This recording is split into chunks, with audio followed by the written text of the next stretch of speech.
Okay, all right, this one's, so you got your refrigerator, you know, and next to it looks like presumably another. Hey, folks, can you take a seat, please? You know, In accordance with section 5 of the Open Public Meetings Act, chapter 231, Public Law 1975, be advised that notice of the meeting was made by posting on the bulletin board at Town Hall, serving the officially designated newspapers a list of the meeting dates annually, indicating this meeting would take place at the Milburn Board of Education Center at 7 p.m. on June 22nd, 2026. David Bradford, Yes, here. Regina Truitt. Here. Roy Yu, Yeah. Beth Soul, Here. Vice Chair Gary Rosen. Here. Vice Chair Craig Fayton. Here. Steve's coming. Yeah, that's gonna be another issue. Okay. You'll be no, it's not. Okay, real quick, the approval minutes of 4/27/26, who's eligible? David, Regina, Roy, Beth, Gary, Craig. Nice, any corrections or changes to those minutes? If not, I have a motion Make a motion to approve the minutes? and a second. Yeah, I can second that. All in favor? Aye. Anyone opposed? Quick, just some quick housekeeping on the applications, calendar 40/23/24, which is 31 Talbot Court. That application is being carried to October 5th. You're here on that one, and also calendar 40/51/25. That is the 521 Milburn Avenue, MA Properties. That one's also being carried to October 5th. So if you're there here on either one of those, they will not be here this evening. They both are on October 5th. Okay, so let's just be clear though, in terms of if they're gonna be carried without further notice, what is the location? Correct. For those? Libraries. Those will be at the library, Milburn Township Public Library. 200 Glen is where those will be. Well, if they are, that's when they'll be here. 200 Glen Avenue, Milburn, Yeah, Milburn. at 7:00. Do you want me to have 31 Talbot get an over on this notice? When was there? August. 1,000%. Yeah. Okay. Is that clear?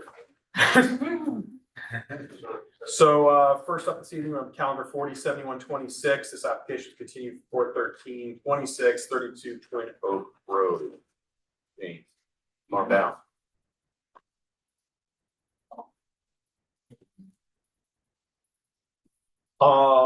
You were previously sworn, correct? Yeah. And you were also correct? Okay.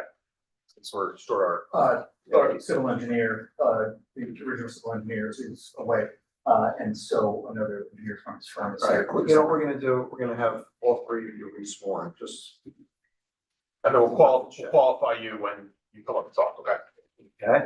okay? You raise your right hand, So please. each raise your right hand, you solemnly swear from the testimony you're gonna give tonight's the truth, the whole truth, and nothing but the truth. I do. Okay, one by one, state your name and address. Daniel Ensign, 27 East Main Street, Mendon, New Jersey. John Ferranti, 87 Ivernia Avenue, Rockaway. Polly Jane, 32 Twin Oak Road, Short Hill. Thank you. Who'd like to go first? I can go ahead again. Please. So we were here previously, and we carried over to this meeting. The board, after seeing the presentation and looking at the project, had three specific concerns and elements that they requested that be addressed or we take a look at. The three items were that in looking at the proposed driveway and retaining walls and other pieces, that what was shown in the technical engineering plans, it didn't really give a clear indication of what those elements would look like in real life, looking from the street or from a neighboring house. And with the amount of paved area and other things, wanted to get a very clear visual as to what this would actually look like. Requested that we provide multiple renderings of what this would look like from the street, various entrances, and also a bird's eye view of that. The second was that in the engineering plans, there was a difficulty in getting an understanding of looking at the plan as a clear indication between what was existing driveway and what was proposed driveway. So the engineers prepared an additional drawing exhibit that color codes and clearly shows what is existing drive and what is proposed drive on the plan. The third portion or the third element of that was to do whatever possible because of we have an existing hardship of it's a pre-existing historic home that was built in 1901. And so where it's positioned on the property, pushed all the way towards the front of the property, even though it's a very large property and we're nowhere near the amount of impervious coverage that we're allowed on the property, the front yard maximum impervious coverage, we have an issue with because it's such a small sliver and the house is pushed close towards the street.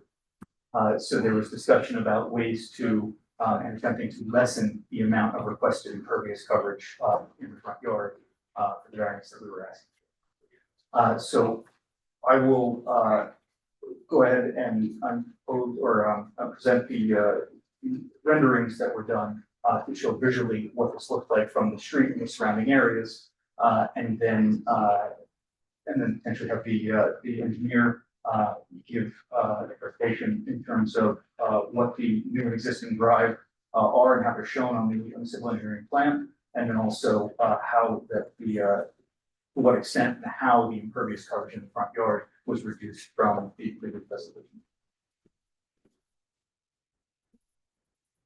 All of these images, rendering images, And and so hold on. So has this been submitted to the board? the board has, that's what I'm referring to here. All, each one of these, One of these identical, it's just those on individual sheets. This is on one board.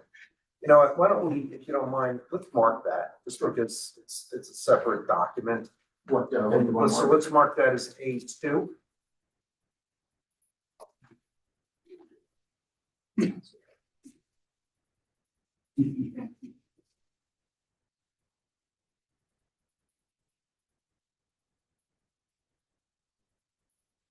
These are all the same exact images that you have to present.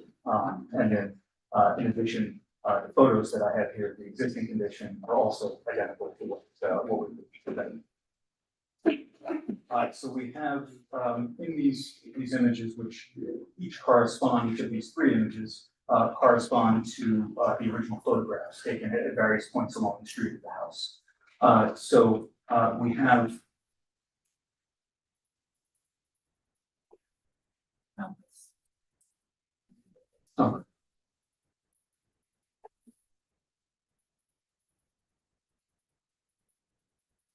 so we have in the first photograph, looking from it's in the left side of the property, looking at, this is the, And Dan, these are all photographs that were submitted. that is correct.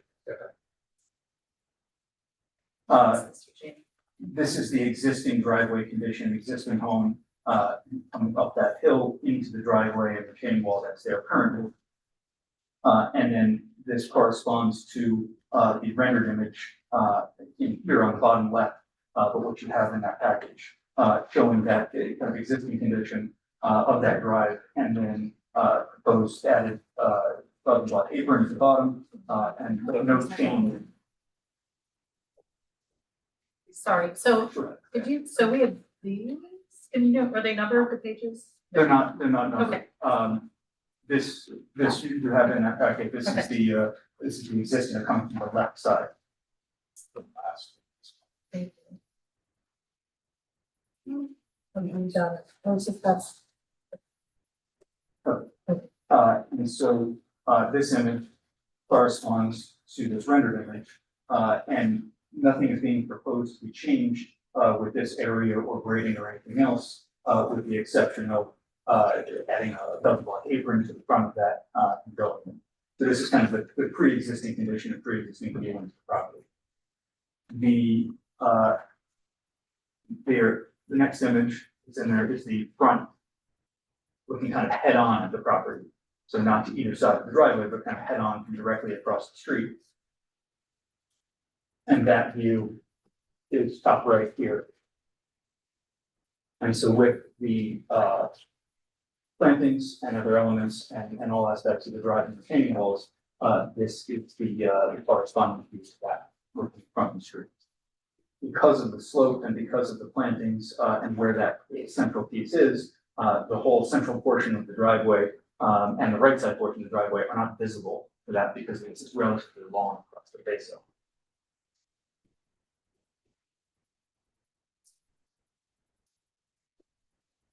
The first image which we were referring to, which has the, you can see the fire hydrant as point of reference in the bottom corner of that. That is the location of the proposed portion of the drive that enters in on the other side of the right side of the property. So that here is bottom right-hand corner, and again, it's the same images that you have in the packet. This is the proposed area of drive that would have the same matching building block apron, and it gives you the view coming up into the driveway, showing the addition to the house, as well as the proposed retaining walls and other pieces coming up into the property, allowing access to the side facing garage doors on it. Is there a corresponding photo to that one? Yes, Right that there. is the one that, With the fire hydrant. Yeah, very lower right. Just a little bit of red.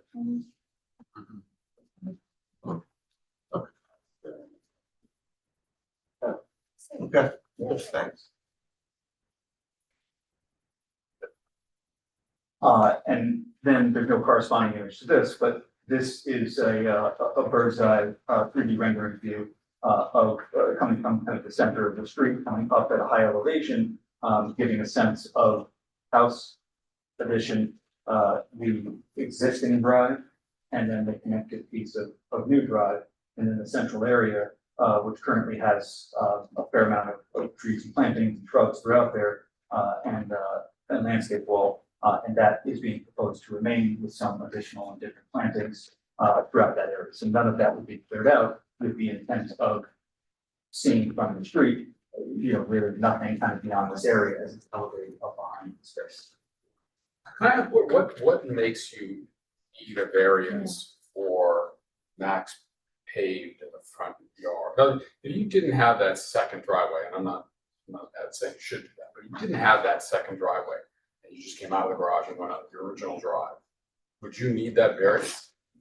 So you're saying if we That came piece, here- that piece, yeah, that piece on the right that goes to the This street. one? Yeah, if you didn't have that and you left it the way it was, would you need a variance?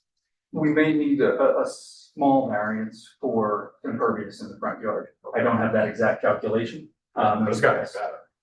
Right, that would definitely be better. Or potentially if a portion, the existing drive runs through and comes up into this area right now, and then this area is the proposed drive. Right. You obviously need some driveway to get to the new garage, right? Well, and the But the main question is, do you issue, need that piece that goes to the Wait, are you street? saying you come up here and then you go here and go Yeah, to the garage? You can do that, the only issue is right now we have that garage there. It is hard to do that, and one of our intentions for doing this is so it's safer. You don't have to back out to the street, you actually can go around. But now we have neighbors with little kids running around, and we're trying to make it safer to go in and out of the garage. Okay. By doing So that. why would you have to back out if you came out of that garage on the right? right, you wouldn't. You wouldn't, right? Unfortunately, you wouldn't. Yeah. And potentially there are, another way to approach it, is coming here, potentially there's the ability to K-turn and come out. Obviously, the goal is to Right. not back out of the driveway. Why would you do that? I don't understand. If you back out of your garage, would you do the K-turn and turn around in the back? Like, why would you back out of the garage and somehow do this weird loop thing to pull out? So you mean you back out here Correct. And then go forward. and then go here? Yeah, like, I don't see a world where you back out of the garage and do this like crazy maneuver, then come back out. So do you have enough room to be able to back out before you hit the It's retaining? 25 feet. Yeah, we have the allotted or the required amount of space for that driveway off of that side. Then to Craig's point, what's your issue? So, And just so the record's clear, because we're just talking here and there, you guys are all talking about facing the home, the right side of the home, that's correct. correct? Where the proposed garage is going to be. Mhm. That's correct. Are you planning to use the right side garage more than the left side after this project? Most likely, cause I mean, we have extra cars now, we have extra drivers. We're gonna use all of them. And the new garage, the current garage is, both in terms of height and in terms of clearance, is quite small. So there's really no ability to get more than one car in the existing garage. It's a two-car garage, actually. It's a two-car, but with the pieces that protrude outward there's some concrete piers in the garage. Ceiling height is quite low. It's for a current size car, or an SUV, it's not, you're not gonna get two cars in there comfortably. I've already had my car. So they would definitely be using and utilizing the new garage space more than the existing, because of the size and the clearances that we would have in this, that we don't have in the other. I mean, I guess just the question is whether, you know, how much impervious coverage do you need, really? In the way and I realize you may want to re-landscape the front, but you wouldn't even see that garage, really, right, from the road? No, you don't see the garage at all because At all, it right? requires So side now face you've got, garages. I'm never a fan of multiple garages separated. I think this could work. But as the way it's being done now, it's both sides are gonna be visible and you're gonna need a variance for impervious, or a larger variance for impervious coverage. So I just wonder if there's another way to figure this, even if you need to make it paved, you can still have some room to do that. You don't need that whole driveway to do it. And further, so this is like this is like a little bit overkill with a patio, with a paving, like if we're gonna have two driveways, don't have the connector. If you're gonna have one driveway, then you need the connector. I just don't see why, you know, two driveways going into garages, why that strip even needs to exist in the middle. But if you're gonna have one entrance, then I get it. But now it's Right, almost you'd be like getting across it's just the front too of the house. much going on. You could eliminate that whole entire center piece if you're gonna have two driveways going to garages, done. You don't even need to have a crossover piece. Yeah, so there's the two ways that could be done. Or eliminate that entrance. Right, and and then take away the previous entrance, again, when retaining wall and everything else that's there, and then just come in from this side. My preference would be to, then to get rid of this, right? To do some landscaping there. I'd rather have the two driveways just, when there's snow, there's something, you don't have to like clear out the whole thing then. You can just have the ability to have two separate, if we had to choose one. Yeah, and that potentially eliminating that, like you're saying, a section of that. Yeah. eliminate the crossover completely. Right, that would allow you to have enough space to maneuver and get around, but then kind of getting rid of the central section and limiting the amount of impervious. Are you and or Mr. Ferranti able to scale out how much of a reduction we would get in impervious coverage in the front yard if we were to turn, as Ms. James said, that impervious coverage area into landscaping? I suggested that as in preparation and looking at the different pieces, as they were revising the engineering plans. So I believe that there is a calculation showing, or an exhibit potentially showing removal of this section, and what that would reduce. Yeah, and I'm not talking just about the, one short section, but the entire. Right, the whole Yeah. thing. Oh, yeah, and we would still need a portion if somebody came and pulled up into the space to be able to clear the drive, but yes, not just the central section. You or Mr. Ferranti is gonna present that? Again, Any other questions regarding this?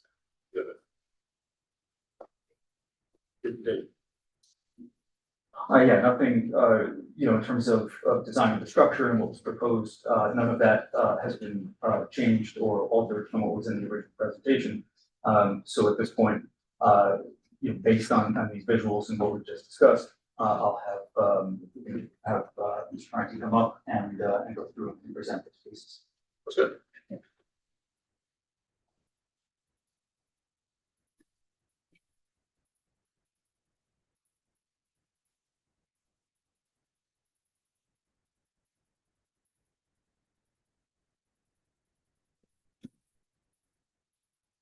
Good evening. Good evening. How are Qualifications. You're already sworn? Just your qualifications for the board, please. Again, John Ferranti. I have a Bachelor of Science in Civil Engineering and a Master of Science in Civil Engineering from Newark College of Engineering. I've been a professional engineer for a long time. But, my license is current, I have licenses in 5 states. And I've appeared in over 100 boards throughout the state of New Jersey and, recently in Melbourne, for the planning board. Thank you. Qualification accepted. Please proceed. Thank you. If I may, the drawings that I'll present tonight are revision B that are dated June 8th, that the board should have. Now, mine are colorized. I'm not sure if the board will receive color copies of the drawing, but they're the same drawing. I see that you do have color. Yeah, the color. So it's the same drawing.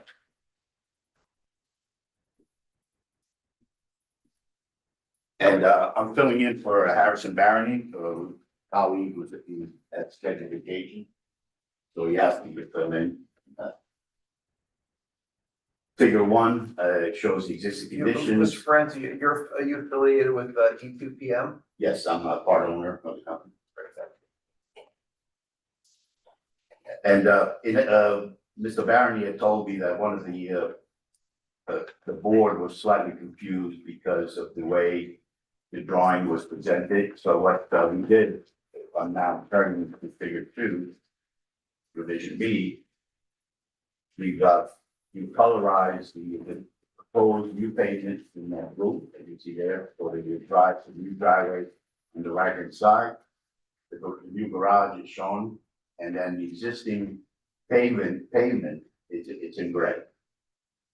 So when we've calculated the existing, just to refresh the board, the existing is 24.8%, roughly 1,273 square feet. And in revision A, we had proposed 44.5 square feet of front yard impervious. Can you just remind us, so on the zoning table. Yeah. That was originally submitted, it was 37.4%. That I'm looking at, we now said 44. No, the 37 is what we reduced it to, that's in the current zoning table. Okay, So just to repeat again, just so that everybody, what we had in revision A, we had proposed 44.5%, which equated to 1,288 square feet. Revision B, that's in front of you tonight, we reduced it to 37.4, we reduced it 366 square feet to 1,922 square feet. Just wanted to clarify the numbers there. The other thing that we did also, as I think our project architect indicated, we also revised the apron of the 2 driveways. We went with Belgian block for the appeal. Currently, the curve along Twin Oak Road is a granite swale, Belgian block swale. So we are using the same material so that it matches nicely what the existing swale that's along Twin Oaks Road. We are providing mountable curves, so that's one of the changes that we implemented. And in addition, obviously, to reduce the front yard impervious, as I indicated, to 37.4%, still higher than the required 30%. The important thing is in designing these driveways, currently the current driveway utilizes this area of the site to help with performing K-turns so that no cars would back out onto Twin Oaks Road. Twin Oaks Road is a relatively narrow road, and I was there today just to reconfirm that. And so obviously you want to avoid cars parking on Twin Oaks Road and avoid backing in. So the way we designed the driveway with all the turning radiuses for typical personnel vehicles, this is the best configuration to allow for that. I understand from hearing some of the board questions, I think one of the questions indicated, how do we reduce the front yard impervious so that it meets the ordinance? And we looked at that.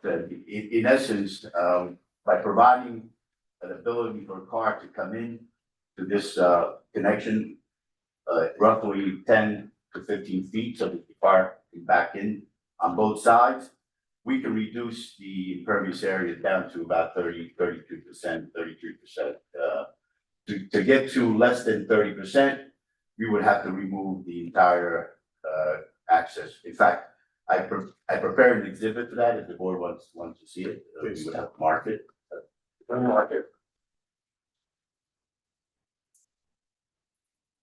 So in essence, So we're gonna mark this exhibit 8-3. A3.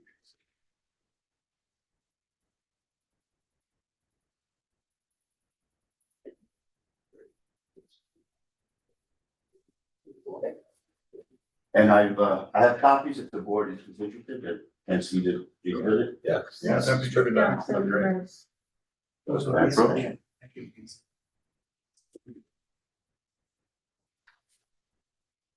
So what you'll see is a red crosshatch area, which is what we would delete. And to get down to the 30%. As you can see, we still, even with the deletion at 30%, we still have the ability to back the car into that connection piece for safe performance of the driver. Thank you. So we believe that our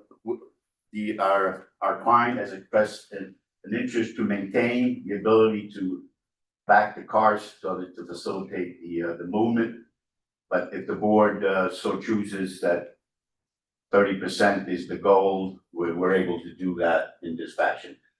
There is a door to the house, so we're leaving, as you can see in the gray, is the existing walkway that connects the doorway, and we even at 30% with that walkway, we're still in good shape, so that someone using that doorway can travel to the driveway on the right and the driveway on the left. So based on A3, what the applicant's proposing is to install, some sort of landscaping or grass in the area that is cross-hatched in red.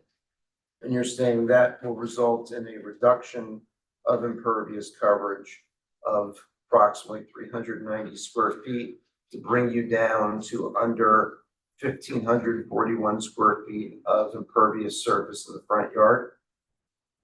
Yes. I did not discuss the landscaping plan, but as you can see here, we're cutting 6 trees, and based on the formula for Milburn, we have to replace those 6 trees with the 6 new trees, and we have plenty of shrubbery to hide that connection. As indicated by our architect that presenting the rendering, shows it very well what the landscaping does to the aesthetics of this application. Okay, so Mr. Ferranti, if the applicant is willing to comply with the cross-hatching in red in A3, and the only other variance that is required is for the proposed addition, however, you're not further exacerbating the existing condition of 33.1 feet as a front yard setback, correct? Correct.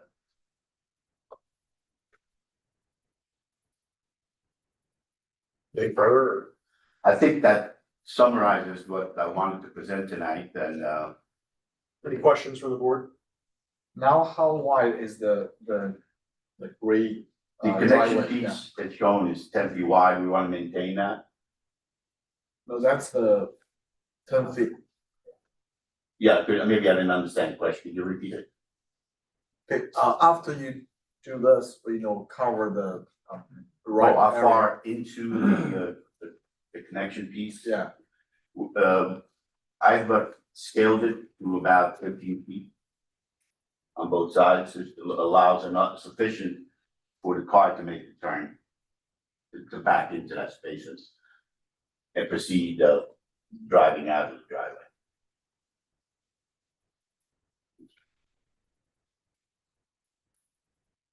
I think someone's asked this question already, but I'm gonna ask it again, because I'm still not sure why you couldn't back out, go straight, just back out of the driveway and then just turn, just go down the driveway. If I understand the question you're saying. Or just think, let's look at the blue one, that's Yes. colored blue, for example, that's the one. Could you not back the car out and then just turn left and go down the driveway? Or the Well, driveway? our whole premise was not to have cars backing onto an Oaks Road. But you would go I don't- forward, I you would don't- back out and go down forward. Yeah, I don't Oh, understand. to make this Yeah. turn?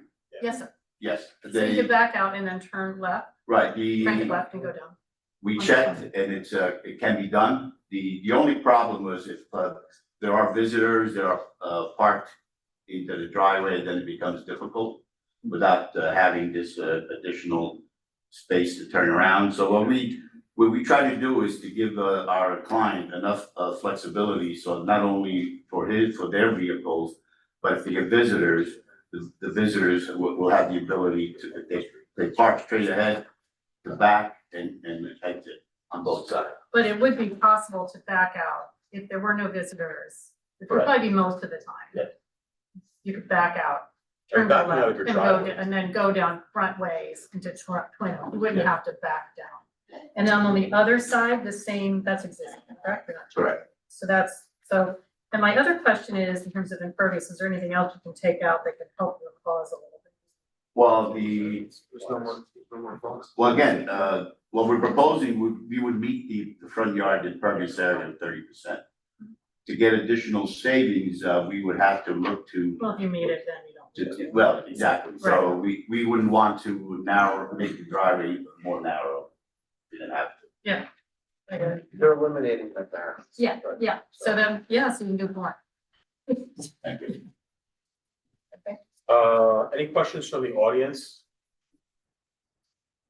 For either of the, professionals who spoke? Any comments from the audience regarding this application? Anything further? No?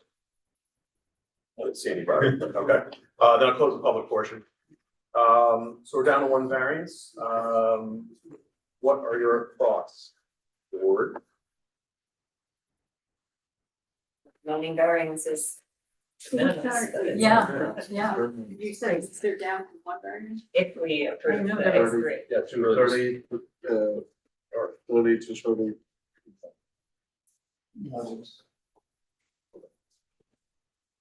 It's not like the front yard. I believe that variance is for the height of the walls. Oh, the walls too. Yeah. Oh, right. So it's not just one variance. Right. So I don't see it on this table. That's some walls, height and front yard. That's the Started wall you're out- talking about in the front yard. Correct, as part of grading out to. Yeah, accommodate you have listed variance for steep slope disturbance, Yeah.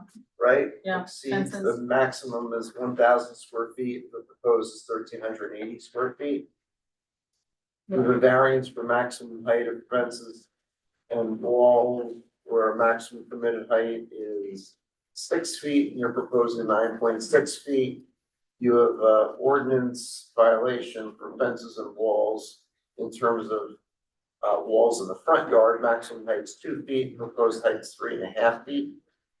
And you eliminated the impervious coverage in the front yard. Variance. Well, does anyone want to give any testimony about all that? You haven't met the standard. I just asking for it. That's why I The asked. engineer, they did in the original presentation, in regards to those, but I can have the engineer speak further on it. I don't remember hearing the testimony about the walls in the front yard. Yeah, I ask you, on this picture showing is a 3.5 feet or 2 feet, more like. That is existing height, that portion is not being. Oh, because it's natural stone existing, correct? And this is Belgian block. The wall. It's not Belgian block, it's shown, it's rendered, Ah, the okay, limitation of so, the rendering. so that wall is existing? Yeah, that wall is existing. Okay. It looks beautiful, why you want the increase to 3? We're not, You're not, that's Oh, so not it's the portion, another that's, it's a wall. small portion on the side. All right, let's do that then, because I don't remember any testimony regarding Okay, any of let's the have the walls, because I don't think we got there, so let's hear a little bit about that. So Mr. Brandt, if you can just briefly identify a plan for the benefit of the board and the public where the variance conditions are located. Just gonna reiterate, if I may, I just will summarize the variance again. The ordinance, section 6.2 Right, they're on the bottom, on the bottom left-hand side of figure one, revision B. Correct. With the revision date of June 8, 2026. Correct. Those were the ones I just stated, Okay. I just read from this. So Yeah. So the variances for the walls, that we pointed out is let's start with the retaining walls first. That are shown on this side and then into the rear. So those retaining walls, are required because we have to meet the finished grade of the garage, which is 110. And then we have to, travel up to meet the existing slate patio that's here, it's at 119. So we have roughly 9 feet of height that we have to accommodate with the existing grade that you see there. So what we propose is to start the retaining wall roughly as far away from the front yard property line, as you see there. So that wall starts off as being up from only 1 foot high. Then to this point where it turns perpendicular to the property line, you can see it's 4 feet in height. Then in the rear, it becomes 3.5 feet. So in essence, the average height of the wall in the rear of the garage to get the garage level constructed at that elevation, the 100'10", requires an average wall height about 4.5 feet, which is higher than the township requires. Want to point out one thing, that the bulk table indicated that as far as the wall height, item number 3 of the variances, maximum permitted height is 6 feet. Maximum proposed height is 9.6 feet. I want to describe that 9.6 feet. That occurred only at this corner where the wall intersects the new garage, and as our architect indicated, the new garage is going to have a rec room above. So to get to 119.8, that's what the wall is shown higher. But in essence, it's not the retaining wall; it's really the building wall that we are dimensioning. But the retaining wall that we're discussing is roughly only maximum of 4.5 feet tall. The wall that the gentleman from the board indicated is an existing stone wall that's in the front. We're not touching that wall, and that wall is roughly, it's a low wall, less than 2 feet in height. It's a stone wall. It's not a Belgian block wall as represented in real life. in the rendering. The others are the fence height that requires a variance that we're proposing. And again, fences and walls, maximum height permitted is 2 feet, and proposed maximum height is 3.5 feet. Where's that? And again, in the whole region for The application.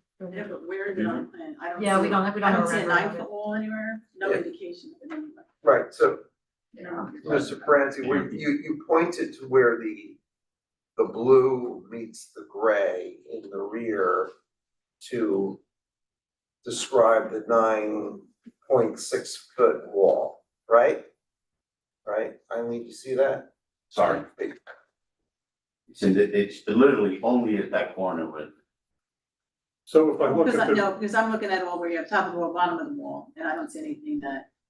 Right, the actual retaining wall as shown here is 114.2 to 110.2, so it's only 4 feet. My colleague, Mr. Barony, had indicated a higher wall primarily because of this condition. But all the other walls that you see are much lower. For example, at this intersection, it's 120 to 119 is only 8.5 inches at that point.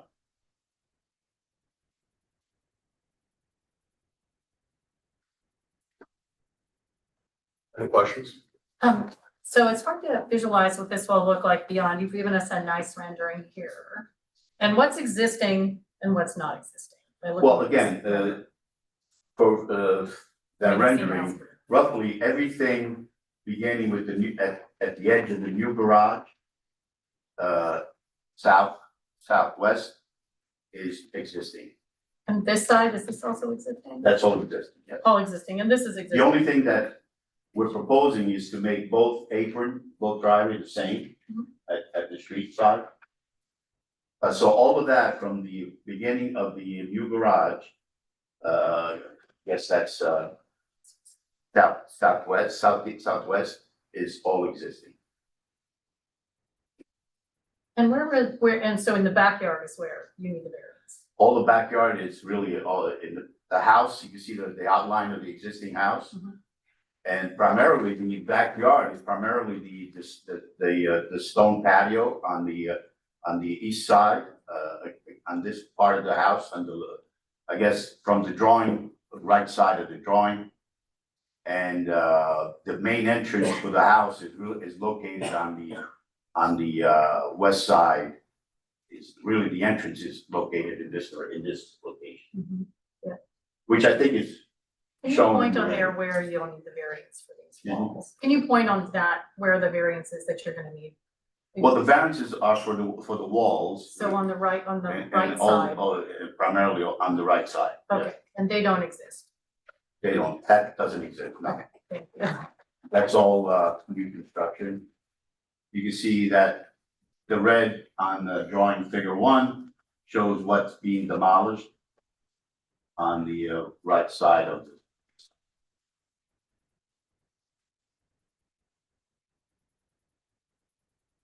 And it'll match the existing walls? The existing, we're proposing a segmental block wall as detailed on figure 3. Which is sort of standard nowadays for a segmental block wall, which are concrete block walls, if you will, ornamental though. The existing retaining walls are more stone. Yeah.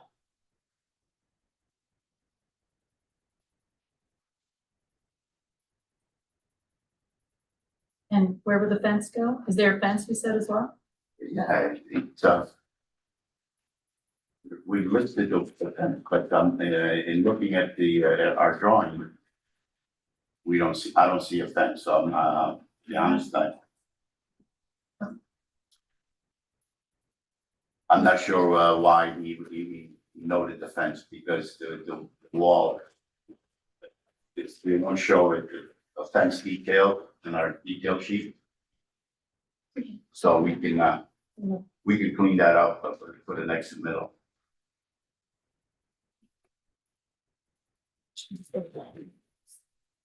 Okay, any other questions? Oh, I don't see it. Any other questions from the audience regarding this new testimony? Any comments? Anything else from the board? Then I'll close the public portion. Thank you. Thanks for explaining that. Okay, so let's get back to our thoughts on this. So we're now down to 4 variances.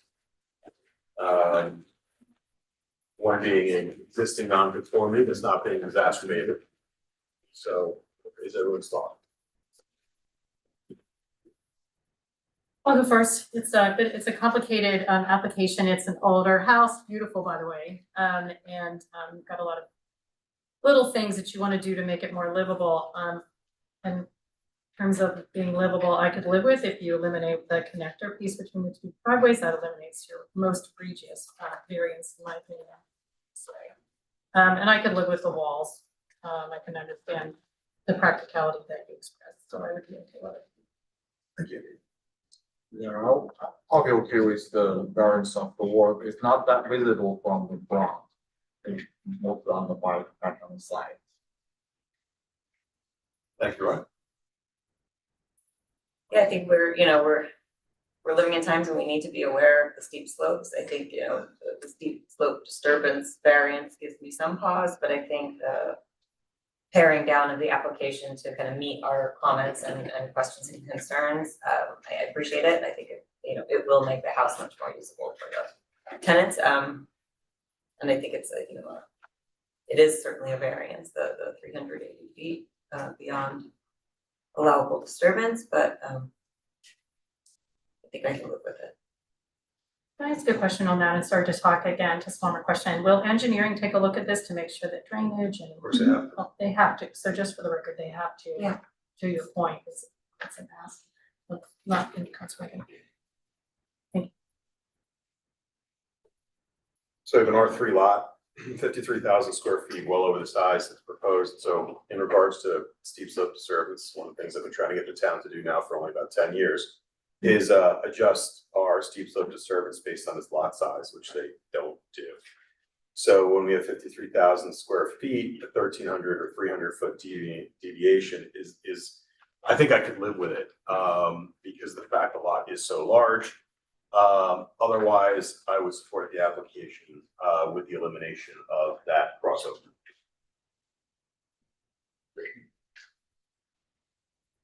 Do I have a motion in the case?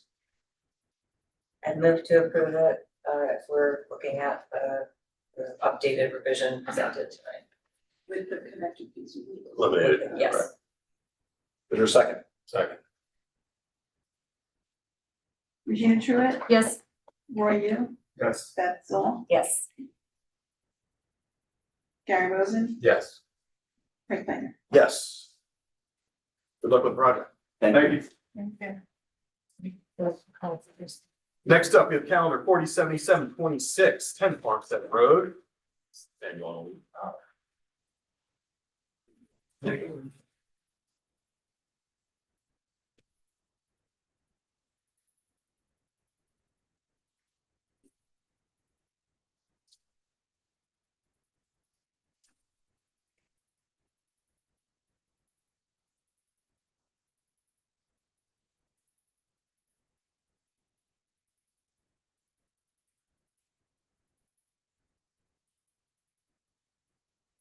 Hold on one second.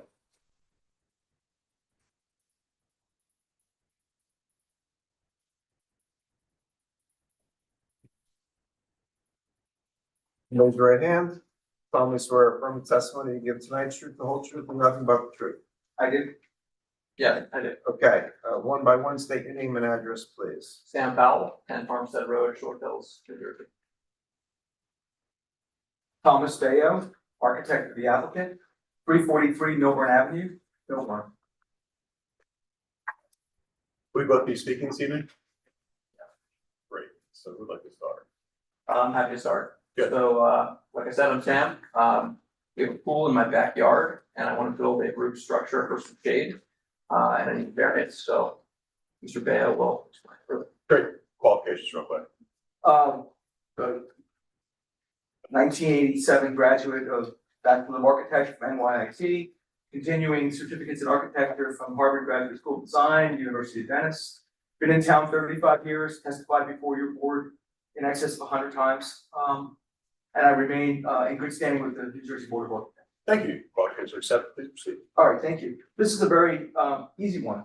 From a standpoint of what we're doing, we're proposing a 14.6 by 12.7 covered pavilion. The kind you see at Costco on display. They're considered permanent structures because they're bolted to the ground. It's a better version of an umbrella.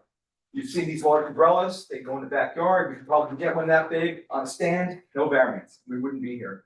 This is going over an existing patio. It's over existing impervious. Photos were included. But a structure like this falls under the determination that it's a building.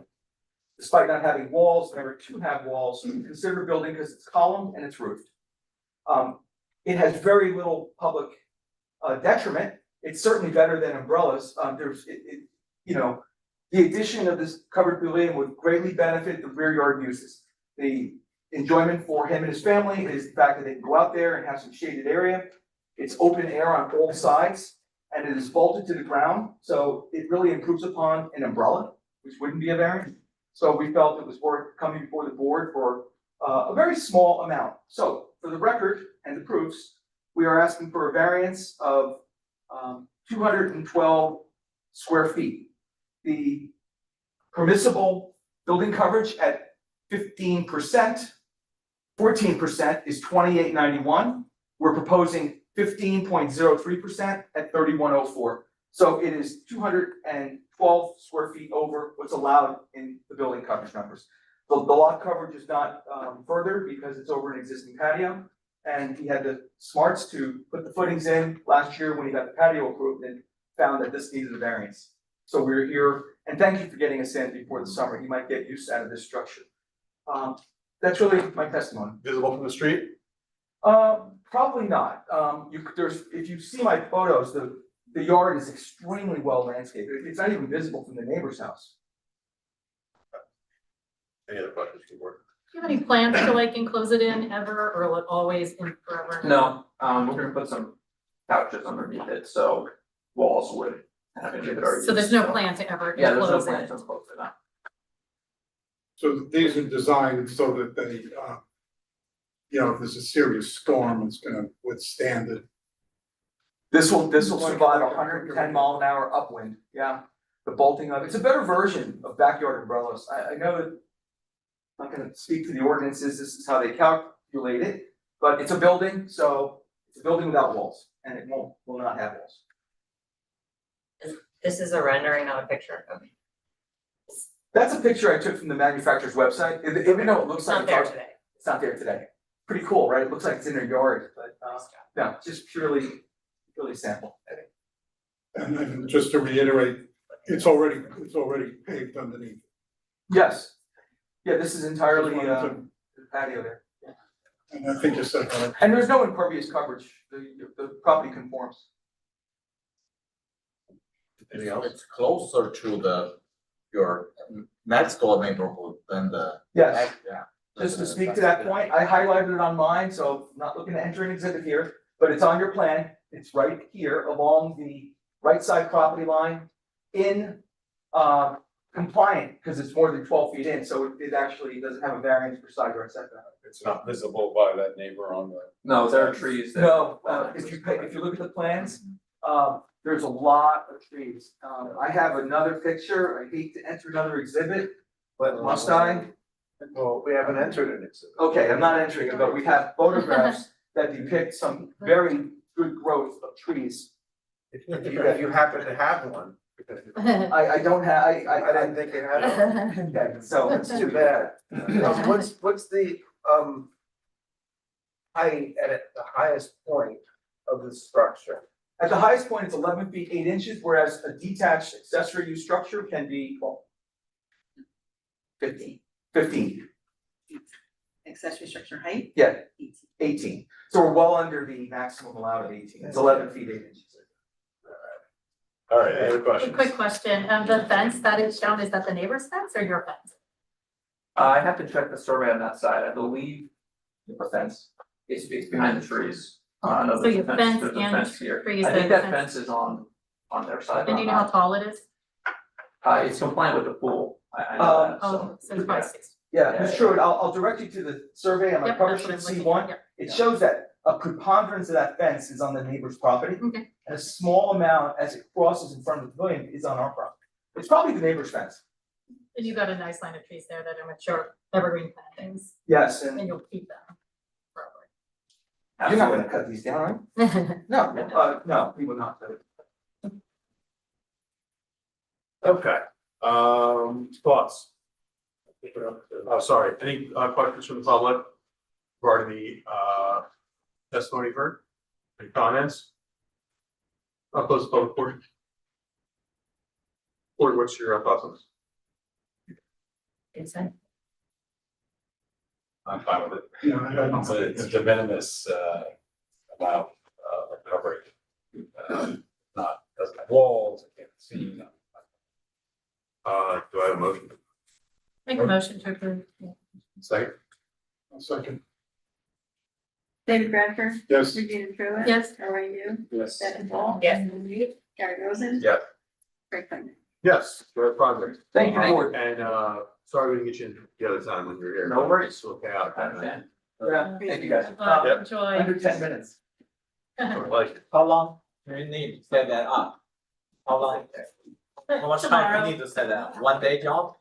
I don't know. I don't We know. only have 1 day. One day? One day, it comes pre-assembled. They, if you go to Costco, it's right on the floor. It's Like, crazy. you're gonna need it the next week. Well, it's great. But what I said, I meant, town should look at, we better than umbrellas. Blow away and. all right, calendar 408626, 2 Brantwood, come on down.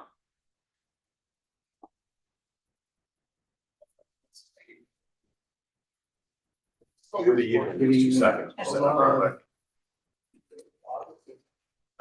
And I guess 2 you'll be speaking. Oh, sorry, yes. You have a minute?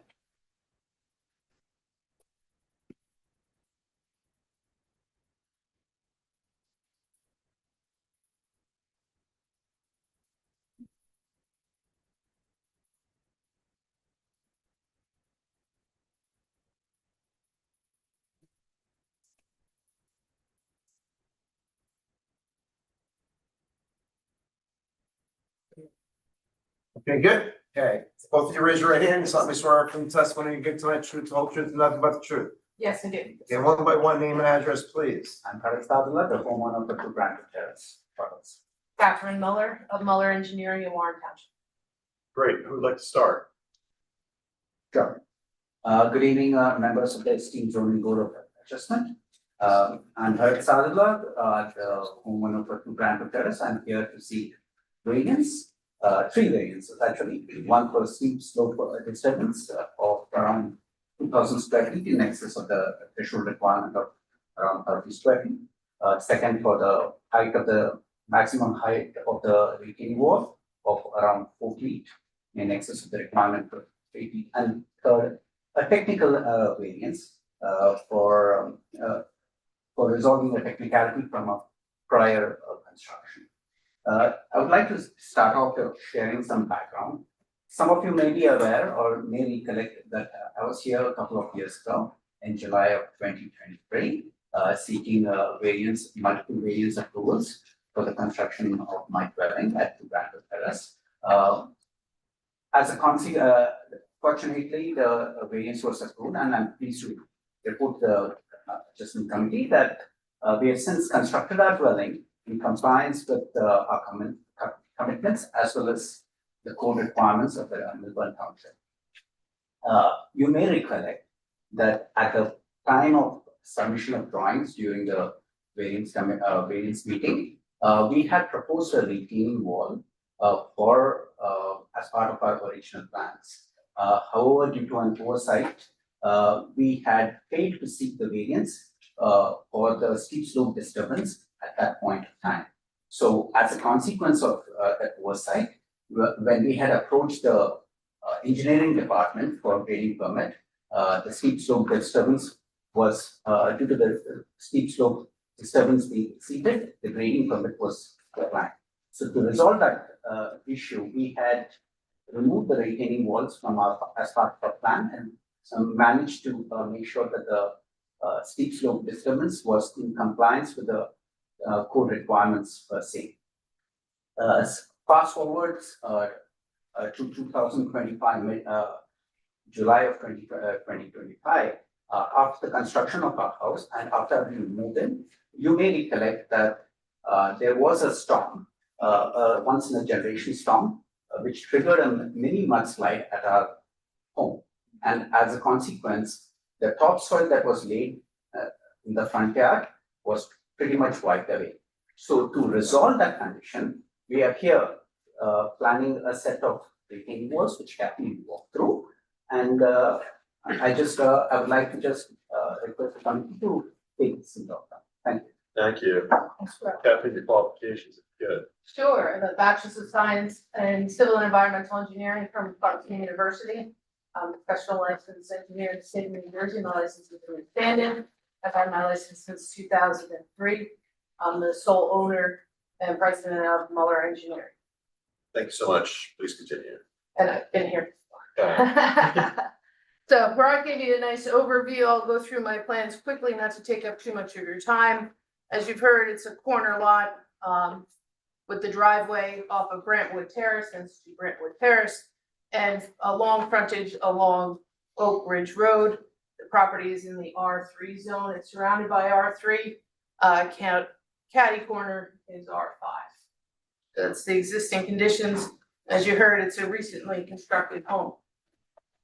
So I got a call from the homeowner. I visited the site. I saw what had happened. The front, kind of in the middle along White Oak Ridge, and if you ever drive by, you'll see it's slid. We've had some conversations whether it was the discharge of a roof leader that wasn't stabilized yet, maybe a water line that was put through there and not stabilized. So our task was to work with Brat and put in a series of walls to stabilize that area. We delineated all the steep slopes, 20% and more, as you can see on the shading on sheet 2. By the way, these are dated 3/24/26, as submitted with our application. The entire perimeter and frontage along White Oak Road is classified as steep slopes. So in order to fix the steep slopes, we need to disturb the steep slopes. So rather than put them in at the grade that they were, knowing that it failed, we looked at different options for retaining walls. We know Millburn in the front yard, all of this is in the front yard, is 2 feet max. The elevation out at the road is 90, and up by the house is 108. So we're dealing with 18 feet of elevation and about 30 feet. So I could put 9 2-foot walls, it would look like a sound barrier. I would have no separation. I would have no areas to put plantings. So what we've done here is we have a series of 4 walls. Maximum height is 4 feet. So the lower 2 walls are 4 feet and they get smaller as you go up. We have a 4 foot, 4 foot, 3 foot, 2.5 foot. We always put the larger walls at the bottom just for structural stability. So that's how we got to the tiers of the wall. We have 8 feet in between the face of each wall, which will have room for planting. It'll have some flexibility to get in there and maintain it if needed. Then we had actually initially carried the walls a little bit further in front of the house. And upon our multiple renditions, we've tried to tighten this up. We know we can only disturb 1,000 square feet of the steep slopes. We're proposing 2,000. I would say our initial one was probably closer to 3,000, carry this across. It went beyond the limited disturbance. So we really kind of took that in consideration when we did the design. We've brought in a structural engineer. If the board looks favorable, they'll be brought in to design the modular block walls. We're not proposing any tree removal. If you look at the property now to the left, there's a number of trees that still remain. There's some along the edge of pavement. We're not proposing to remove any trees as part of the project.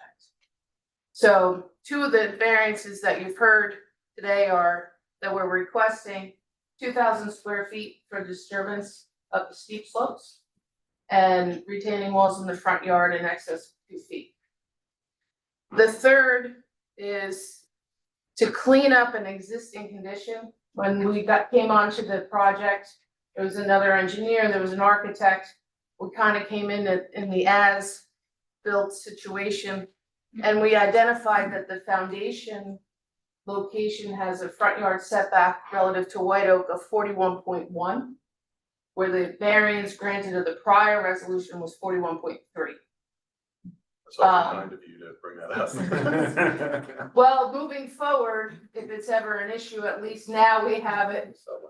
Yeah. We have it memorialized in the resolution. I think you guys took the house down. So we can just shove it back a little bit. So we wanted to clean up the title and the variances associated with the existing house. We're not proposing any additions. I know the agenda may have said a pergola and some retaining walls. The project is solely the 4. I think the agenda mentioned. Oh, a portico, right. It's just was an errant word in there. We're just proposing the walls. And given that the retaining walls proposed in the front yard, the applicant is willing to put some plantings in between those Yes. retaining walls to mitigate any adverse visual effects. Yes. And we're not doing anything near the corner, the intersection, we're not impacting any circumstances. Catherine, did you or someone else look at, is the rest of the area to the right and left of those proposed walls, is that stable enough that it's not gonna be subject to the same?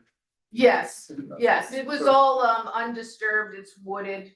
And the slope comes from the neighbor to the west across, so the area in front of the house isn't actually receiving much water because the house intercepts that. Okay, It takes you it out. mentioned the potential that it's possible that one of the causes of this was, or cause being the storm, but contributory was some drainage issues. Are those drainage issues gonna be cleaned up? No, what we're gonna do is stabilize the area to receive the water that it was receiving before. So now we're gonna have, instead of greater than 20%, we're gonna have plateaus. And that'll slow down the water, so that won't be a concern anymore.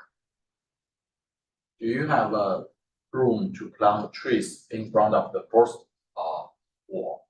No, we have existing trees in the buffer to the edge of pavement. Exactly. So we do have a fence out here, just outside of the retaining wall, and in line with the request of the Milton Township, we had planted trees around the edge of the property.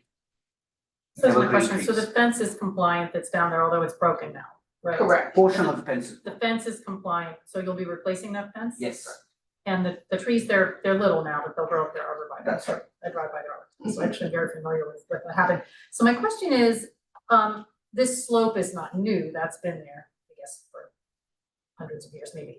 Do you think it was the construction of the house that caused that landslide? I'm just trying to figure out what happened, what conditions changed, because it had been stable for a long time, but then it had this. So- Right, so I had seen some as-built, again, I'm new to the property, not during the construction. I'm not sure if there was a utility line that was brought down the front and then they backfilled it. Oh, Barat has a little bit more information, but they had resurfaced this with topsoil Topsoil. and tried to restabilize it. Where to the left and to the right, if you're standing in White Oak, is still natural woods. so it had been disturbed. It had been disturbed and stabilized, and on a slope like that, you need underpinning and matting, and if your vegetation hasn't taken hold, it's just gonna go. I'm just always wondering, like, our engineer mentioning us, look at all of our projects, and I'm just surprised this happened, I don't know what happened. A condition happened that was unforeseen. Yeah. So again, this is gonna slow down the water. You have plantings there now, but you're gonna put different plantings? Yeah, Or right now terrace? it's a washout. Yeah. At the so- bottom for sure, but at the top is. Yeah, at the top, earlier there was, it was covered with lawn and some junipers, golden yes. junipers, but it has obviously taken root. Since it was just a few months since we moved in, and there was a heavy downpour, unforeseen Yeah, I one. remember that rain, yeah, that was. Any other questions from the board? Any questions from the audience? Testimony you heard? Any comments from the audience? Then I will close the public portion. Board members, your thoughts? Gotta do something. Got to do Yeah. it. Yeah. I think this is relatively, It's like Just relative the way it GTO, works. TTA. Yeah. I think this is relatively unobtrusive and effective. It's a nicer way to say it. Yeah, I would agree. I think it's something has to be done. I've been staring at that landslide now for a long time and, remember when we approved the house and, when I saw that go on there, I was very nervous when it was done because got a lot of trees and up a steep slope and that's what happens. So, I would be in favor of this solution. Do I have a motion? Motion to approve. Second. I'll second. Kenny Bradford, Yes. Regina Cho. Yes. Lori Hill, Yes. Beth Shaw, Yes. Gary Rosen. Yep. Frank Flannery. Yes. Good luck with the project. Thank you very much. Next up, we got calendar 408726. Skolnick, come on down. Thank you, Mr. Skolnick, on behalf of the applicant. Yeah. Waiting for Simon again.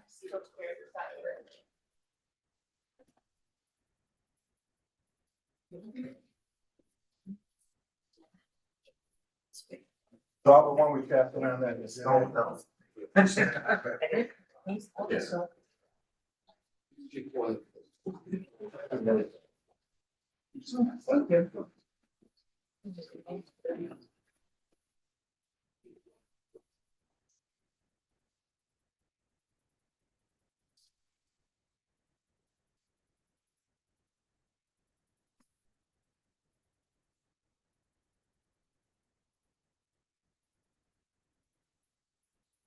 Good, Are you one of the last houses? Good. This is Richard Skolnick on behalf of Rakesh and Mona Raju.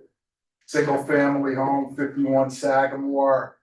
Third application on this street in the last couple of years. Lot 101, lot 2, we have some modest variances to upgrade the home, really one variance for side yard. There were some revised plans that were submitted, so I hope everybody has those. If I could qualify the expert and have him. Okay. Raise your right hand. Right. Solemnly swear from the testimony you give tonight, truth, the whole truth, and nothing but the truth. Yes. State your name and address for the record. Robert Emmert Jr., 184 South Livingston Avenue, Livingston, New Jersey. Spell last name, please. EMERT. Thank you. Your qualifications, sir? I have a Bachelor of Architecture from the University of Kansas. I'm licensed in 3 states, including New Jersey. My license is currently valid. I've presented before this board before numerous times, along with Livingston, West Orange, Summit, Inglewood.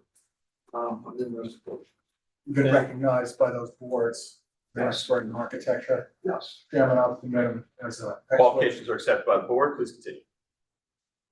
Okay, want to tell us what we have on the, we have the 2 variants. Sure, we have 2 variances that we're requesting tonight. The first being front yard variance, and the second being the looking at it, the right side yard variance. All right, starting with the front yard. I've drawn on mine a red line designating the front yard setback.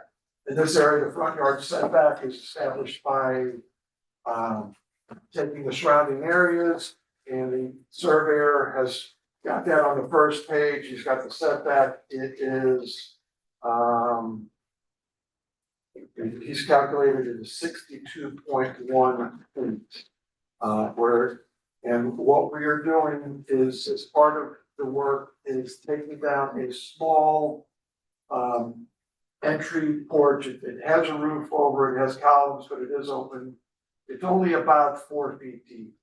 And so we're making it a little bit deeper, 5 feet 4, so we're not making it a lot deeper, but just a little bit more deeper and a little bit wider, just to make it more comfortable and actually a little more safe. So when you go up the steps, because this is on Sagamore, it is a very steeply sloped area of town, steeply sloped property. So there's a lot of steps coming up to this landing before you go into the house.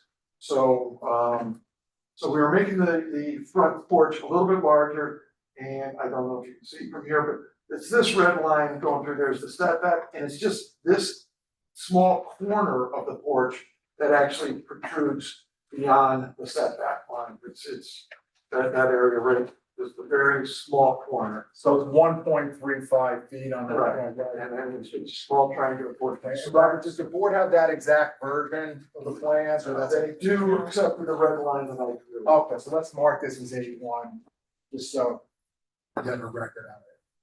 So A Can you maybe just, because it's so small, Yeah. just first of all, bring it over to show the board, at least initially what you're talking about. So this is, it's C1 colorized. Red lines, yard setback, and that triangle area is the portion that we're going to triangle right there. Got it.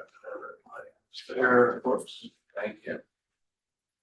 so this is up front, that's that red triangle right there.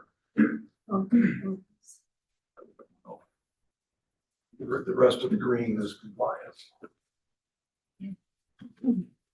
So we have a safety issue there, a modernization of steps. So, okay, so the second variance request is for the side yard setback. It is. We are doing. All right, so I'm just gonna, so what, the existing house is essentially a modern cape. The design of it is not a cape. The upstairs is, it's a 1 bedroom, 1 bath, 1 closet upstairs. So, and then there's a couple bedrooms on the main level, kitchen, living room, dining. So what we're proposing to do is remove the roof in the second floor and put all the bedrooms up there on the second floor. When I say all the bedrooms, it is, again, we're keeping things modest and not overblowing the kitchen, but there's only gonna be, well, there'll be four bedrooms. What street are you going to, sir? I'm going to choose C2. Can you just call out the revision date, make sure the board has that? It's dated 3/11/2026. At the last revision date? Yeah, that's. So, like, so the, Submitted, Okay. and Mr. Emmert delivered directly to Ms. Dabbert. That a revised set of plans, just wanna make sure, apparently they have the same date, there was no revision. Okay. We moved some things around. well, what we did is we actually reduced the variances. We eliminated an addition on the left of 2.8 feet.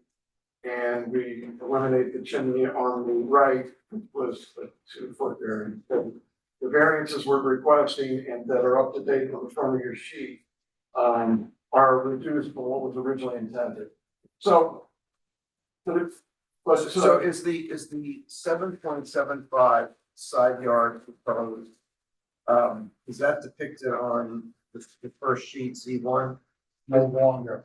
it's 11.9. What's that? That's there. Right. 7.1 yeah. 10.1 is existing. 10.1 Just is going straight up. 11.9 is the variance requested. 11.9? Yes, because it's 22, it's a 22 feet. In R4, it's 22 feet in an R4. And the situation with the house is, again, the light blue represents the existing footprint of the house, so That's not changing. correct. So we're not changing, and as you can see, number one, the lot is narrow. It's 85 or 87 feet wide when 100 is required. And the house, you know, with this being Sagamore down here, you can see the house is pushed over to the right. I mean, we have 31, almost 32 feet on this side, and the existing setback is 10.1. And that's staying, you're not adding any additional, you're already not Correct. compliant, but you're not adding anything to it. Correct, and you're taking that wall and just going straight up. I'm confused, because it's 10.1 existing and you're proposing 7.75. No, he's saying No, it's no, changed. no. It's Ah, just- okay. That's what I- 10.1. Thank you for clarifying, so this is incorrect, okay, thanks. Right, we're Thank you. keeping the plane. Yeah. So it's still, So okay, we're- thank you for clarifying. Keeping the plane, there's we're working around the existing structure, so we have that C1 hardship sort of situation. With an existing lawful structure that we're trying to make use of. So, yeah, so the side yards are not changing, we are complying, with the side yard combined. So essentially, we're doing a second story. This is the area of work, 3 bedrooms, in this area. And what it allows to do, then by taking the existing bedrooms out of the first floor, we can make the kitchen a little bit larger, a little bit more modern, a little bit more functional. The front entry, originally, the front door is right there, you enter in. The steps are 4 feet in front of you, and there is no entry hall. We're able to create an entry hall. They have more room to give them a coat closet, to give a powder room on the first floor. So just by taking the bedrooms and putting them upstairs, it just makes the house much more functional, much more, you know, the way, much more comfortable with today's living. So, but again, it's just for those two, and, you know, we're keeping it fairly simple. Those are the only two variances we're asking for. By not going to the side, we're not encroaching any more on our neighbor, and further upon the neighbors, we're keeping the air and light open. And, you know, the properties, again, by what we're doing, the property is easily able to handle this, fairly modest addition. Mr. Emmer, we handed out, what I'm gonna call exhibit A2 aerial photo. Our client grabbed that off the internet, I Right. think, and you reviewed that to make sure it confirms what's out there. Right. Because what it is, you know, this is the side that's, we're requesting the variance for. And that aerial photo shows this row of trees and bushes along the side here that are on their property. And it, you know, intend to show, you know, that there is some good screening between the house, the existing house, and the neighbors. And the other thing I'll point out, So why don't we, just 2 seconds. We've marked as A2, this aerial photo from the unit. Okay? Correct. So just show the board where is Sagamore or Fairview, whatever you wanna call it, in relation to what the board's looking at. oh, nice people. Thank you. All right. Sagamore is down here at the bottom. So Sagamore And is. this is the drive, this is the driveway driving up from Sagamore to the house. And the existing garage is down below, and then this is the house, and then this is the row of, you know, bushes, but back in here, between the existing neighbor and here, you can see this thick growth that is on the client's property. And looking at A2, is the addition is gonna take place above essentially where the white roof is. Correct. Staying within that Yeah, exact that's footprint. Okay. It is, all right, it's a shed roof. It starts at the front, there's 0 inches and then it slopes up right now, the current roof. So that's what I'm saying, it's a cave. I mean, there's nothing in the front. As it slopes up, there's an attic space. And the current bedroom and bathroom are on the back half of the property, because as you slope up, then you get the headroom and everything you need. So the house to the, I don't know, that northeast, right, the one that's To the side, with most impacted potentially, yeah, how far away is that house from your house? scaling off the survey, I came up with 14.8 feet. And the other thing I'd like to point out, that we are Wait, 14.8 feet, that's their setback? from the property line, that's their setback. So adding 10 feet to Your the property line, to your property, between the two dwellings. How many feet between the two 14.8 dwellings? would Wall to be wall. 20 feet, 24.9, almost 25 feet. And the other thing we're doing, if you look at, again, looking at Z2, which is the second floor, on the neighbor's side on the second floor, there's only one window that we're putting in there on the second floor. It's a bedroom by the side of the bed, but, you know, we were, you know, recognizing the neighbor and want to be respectful of the neighbor, and so we're doing the windows in the front and the back, but we're only doing the one smaller window on the second floor. from an architectural standpoint at least, any detriment to the neighbor and the roads?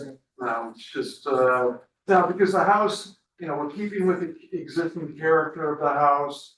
And again, we're leaving side yard the same as it is, it gets plenty of light, air, So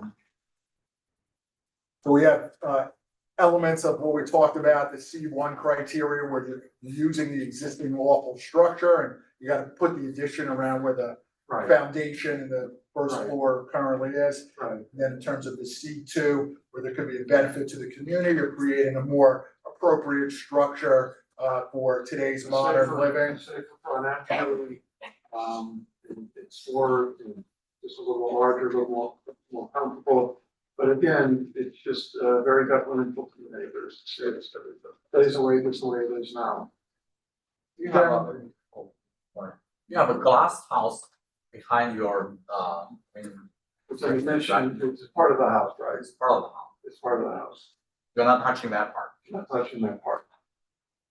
And that's why that's what I was saying before, we're being, complementary to the existing house, because you can see, and it shows on the elevations, it's got a very simple sloped roof, the existing front does, and we're just mimicking that, but we're just giving it an 8-foot ceiling on the second floor as we put some bedrooms up there.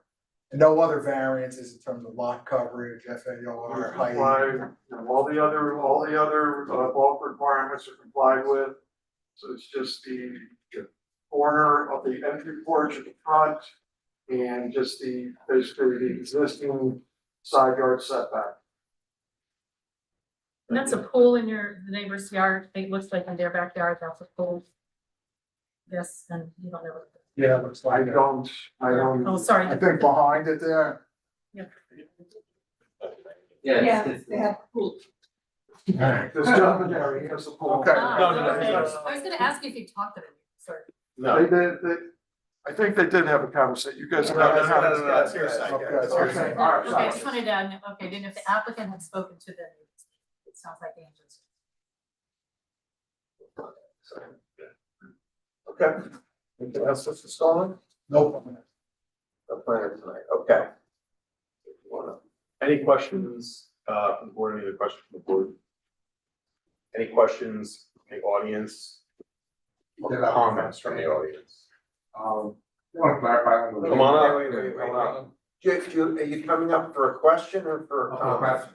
For a question? Yeah. Okay, come on up. Come on up. Nice meeting you all, the neighbor here. Okay, so hold on.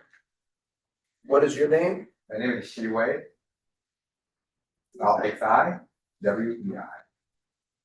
And your address, 45 Sagamore Road.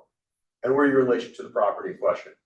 Just basically regarding the window, you're talking about on the side. No, This is your house here. Sir, you wanna use this, if I may? But maybe that helps. Yeah, that doesn't help. So you're the property that's closest to this home, correct? Right. You're on the right northeast, you're northeast of this property, side. correct? That's right. Okay. So, your question or your comment? Yeah, I'm just curious about, you mentioned the window on the second floor. Make sure I heard about it right. I was talking to the petition over there. Is they gonna make a small window on the side or? I saw a small one on the side. This window, I'm looking at sheet Z3 now in the right elevation. And it's this gray rectangle right there. Okay. So that's the Oh, only it's window, not that's the only window on that side. Okay. The current first floor, I remember they have one window, are we making two at the first floor also? There are 2 windows on the first floor. That's in the kitchen area. Okay, got it. Those 2 windows exist currently, correct? They do not exist currently. The ones on the first floor, you're saying? Correct. Those will be added. Those will be added. Oh, because you had said one small one. One Second small floor. window on the second Oh, floor. I got you. No, because it's again, on the first floor, we're moving the spaces around a little bit, so the windows will change, but there's only 2 on that, and they are in the kitchen area. And that is an existing wall. They're on the first floor, and the wall. Are those windows, would they be visible from gentleman's property? I'm gonna say they will not based on this, and you know, the height of these shrubs and stuff back here. That's why I was focused more on the second floor. But these shrubs along here are gonna block that area. Question, because the way I'm looking, it looks like the shrubs are mostly in the backyard, Well, but you can see there's, that tall one, but maybe it's just an optical illusion because it Yeah, doesn't but look that like tall- there's many shrubs there. the tall one, it's almost like at the ridge. Mhm. The tall one here, But there is a gap though in the shrubbery. there is. So the shrubbery doesn't extend all the way along. And it's really close to the I house. would have to go over there and stand in front of there and take a look. could have The owners, Well, the this owners, is pretty good rendition. this gentleman or the homeowners know it better than I do. And do you plan on putting any shrubbery so that there is more of a barrier? Yes, we can, no problem. It would probably block your window, but your lower windows, because you're right on the property line. Well, again, I think there's a lot of shrubs there, so I don't, Well, I'm talking about the gap, because it looks like Yeah. where those two windows would go in a lot of. So the applicant is going to add shrubs as needed to fill in gaps. Thank you. Thank you. Did, is that a yes? So, yes. That was a yes. Thank it you. was a yes. Any comments regarding this application? Comments? Then I will close the public portion. Board members, what are your thoughts? I'll go first. I'm a little bit uncomfortable because this is so close to the property line. I know it's an existing non-conformity and I appreciate that you're going to go straight up, but it will, because you're impinging on the air and light, because you're going up, it will affect this neighbor. So I'm a little bit uncomfortable with that off the bat, but, and if you put bushes that are the same size as these, or if you put a shrubbery that will actually block the window, that will actually block their view, it's going to block your view out of the window. So it's a tough situation. So I'm gonna be on the fence. Public portion is closed at this point. Okay. Anyone else? Do we have, in this zone, do we do upper foot setbacks? No, it's 15 inch. It's 15, okay. Just was trying to think if an upper floor setback could help with the light situation, but. I mean, if you've kind of an end more. I mean, they are 25 feet apart. I mean, Yeah, it's it's not, not they're that not bad, that close together. You should come to my house and see how close I am to my neighbor, right? So I'd be surprised if there's material impact on the light, this house. And, you know, I think the variances that are being requested, I mean, I would have had trouble if they had exacerbated the side yard setback, but given that they're going straight up, you know, I think that's okay. And the front yard setback is immaterial Yeah. and for a safety reason. So I don't, you know, I don't really see a reason from my perspective to say no, but. Yeah, I would agree. I don't see an issue.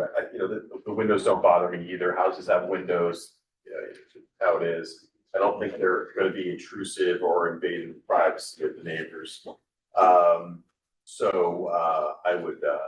I'd be in favor of that.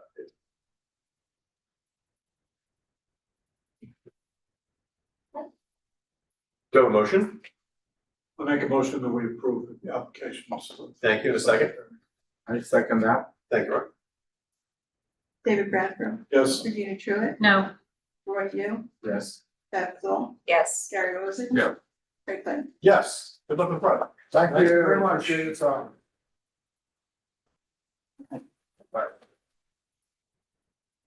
With that, I will be recusing the next application and handing it over to Gary Rosen.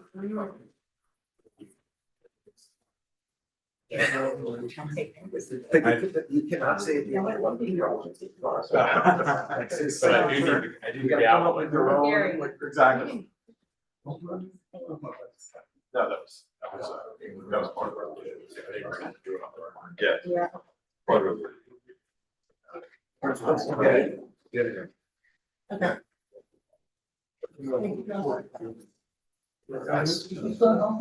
Yes.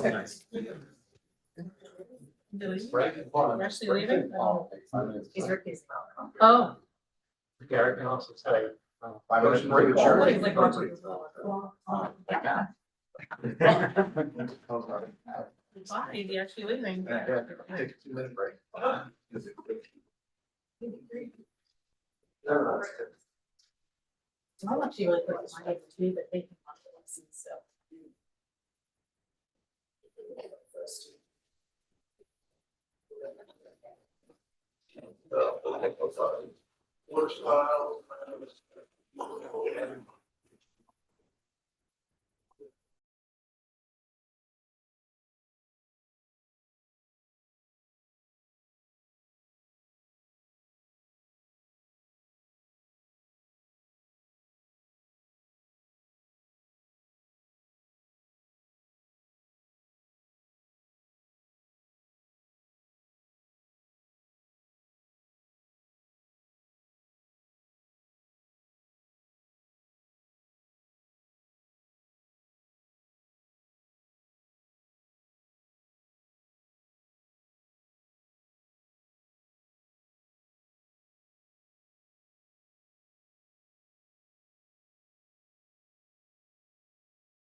Raise your right hand. Solemnly swear from testimony you give tonight truth, the whole truth, and nothing but the truth. I do. Okay, one by one, state your name and address, please. Scott Dorfman, 19 Randall Drive, Short Hills. Samuel Bellamy, business address 30 Montgomery Street, Jersey City, New Jersey. Timothy Klesse, 38 Chatham Road, Short Hills, New Jersey. Who's going first, Mr. Dorfman? Yeah. First of all, thank you for, your time this evening.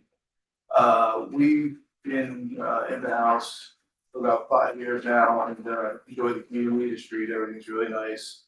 Our in-laws have started spending their winters with us. They go between Florida and New Jersey, so with that, we feel like we have a need for a extra garage space to accommodate their vehicle. And so for that, I sought out Tim to see what he can come up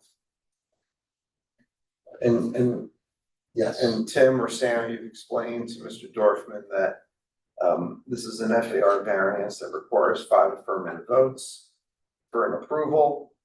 Tonight, we have only 5 eligible board members, which means that you have to go 5 for 5.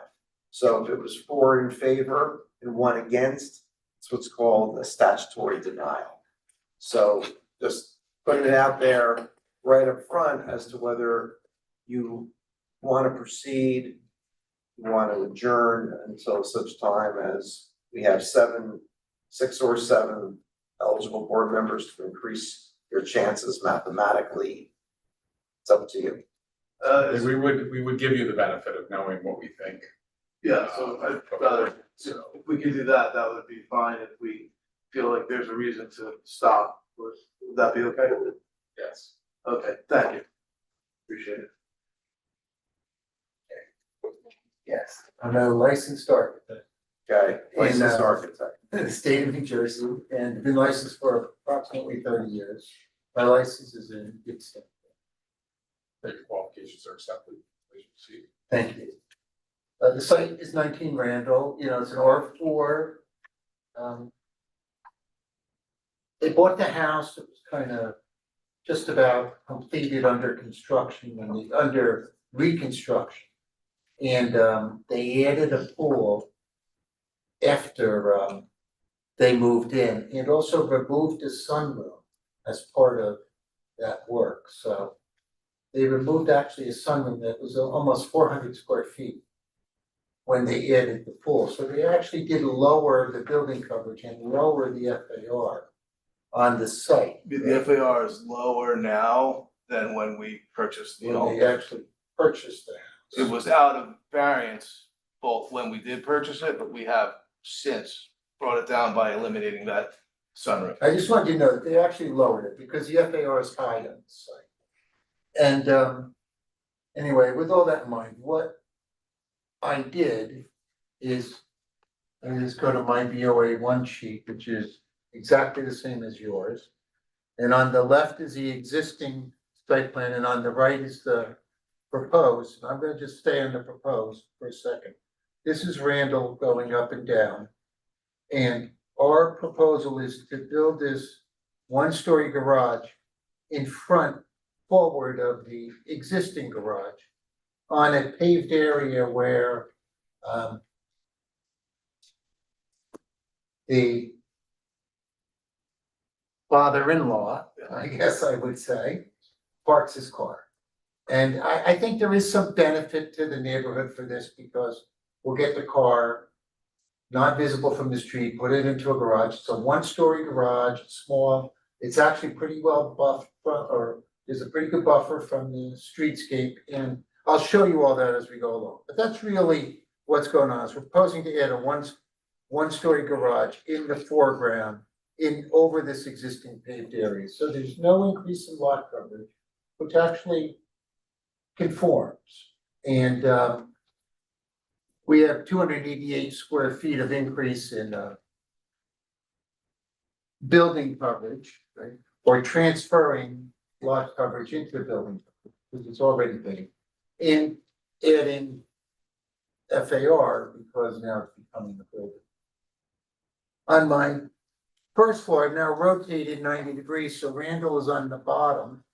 And you can see the existing two-car garage, and this is where we're proposing our third-car garage. On the right side, or I guess the right side for this, you can see the existing primary bedroom on the second floor and a one-story roof over the garage, right? This addition is really a one-story building. I come on to my elevations. We have the elevation of the house, and right here in the front elevations where we added the garage, we just styled it the same as the existing building. And then we came to the garage door side, which is really the side yard. The existing two-car garage, and we just took that sort of mansard roof that came across, continued it, and added our garage in the foreground.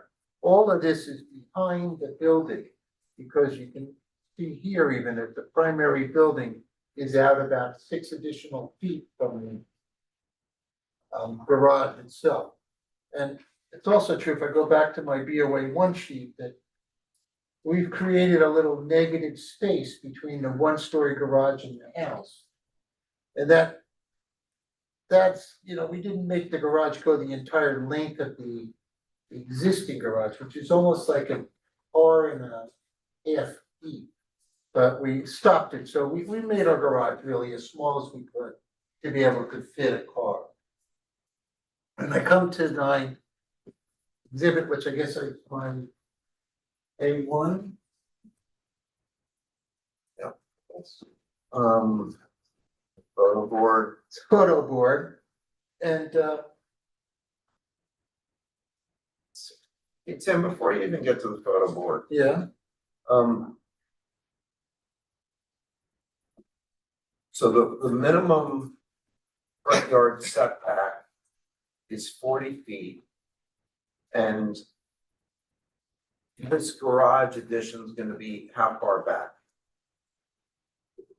It's not, I don't know if it's depicted or not, I can't tell. I think it's gonna be 42 feet. It's 42 feet on the garage door side and 44 feet on the So front yard is 42 feet. And 40 feet is the minimum. Yes, and yeah, the existing house is at 41.35. Okay, thank you for the clarification. The, so the existing building is my photo A, and it's, you can see in the front here, I'll pass it around, it's pretty well shrubed in the front. I think there's a couple of photos in your packet also to show, but this area is pretty well shrubed.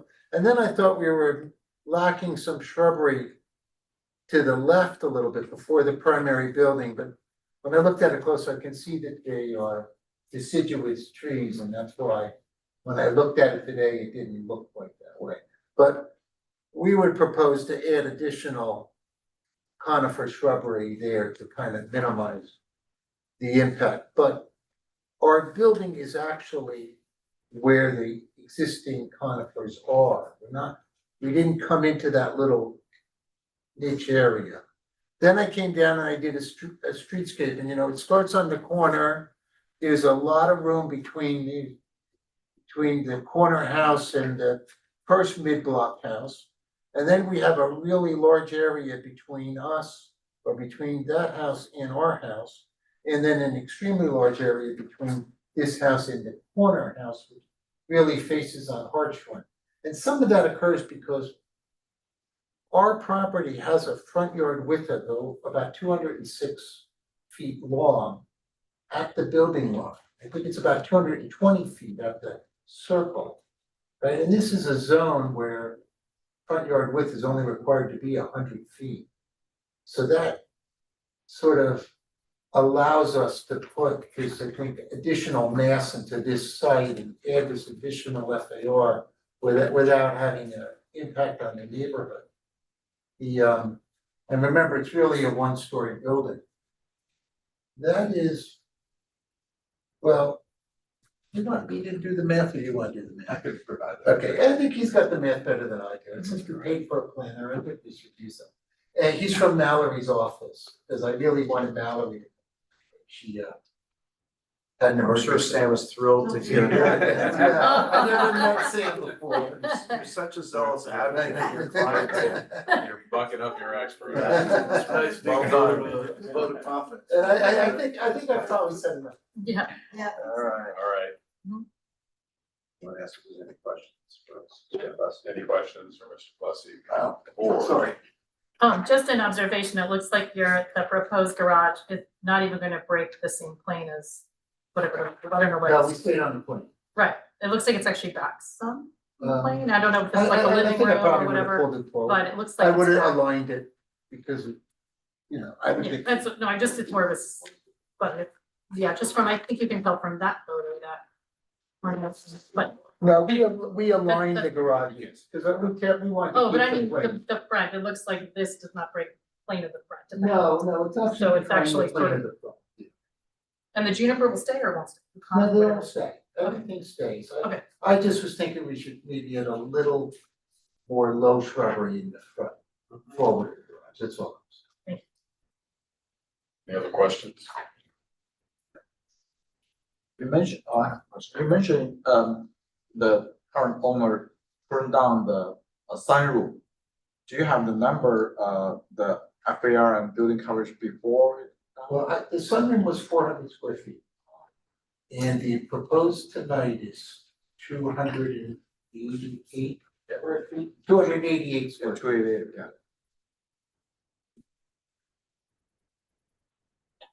That, Okay. okay, I keep trying to sit down and I keep getting that. Okay. Give us your qualifications. Yep, so my name's Sam Bellamy, I'm a licensed professional planner in the state of New Jersey, my license is current and in good standing.